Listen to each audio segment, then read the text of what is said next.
Welcome to the Genius Factory. Enjoy the video. You begin by matching basic media parameters so nothing drifts later. Load your audio and the transcript into the same project and set the session sample rate to 44. 1 kHz or 48 kHz. Make sure both files use the same frame rate. Next, split the text into manageable phrases that reflect natural pauses and create corresponding caption blocks or timeline markers. Once done, scrub the timeline to find clear phonetic anchors, short, sharp sounds or breaths, to map the first few. You now zoom into the waveform and spectrogram to align text precisely with speech. Identify consonant onsets and vowel peaks as alignment anchors, then nudge caption edges by small increments. Milliseconds matter.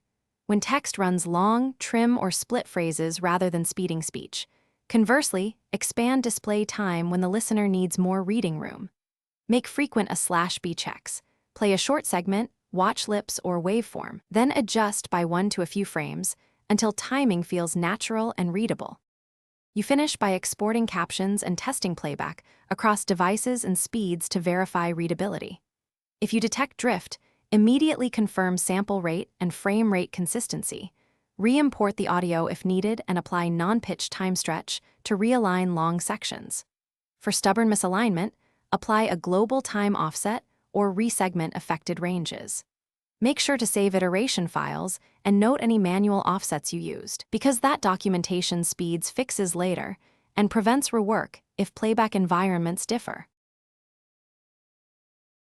Thanks for watching. If you found this helpful, don't forget to like and subscribe.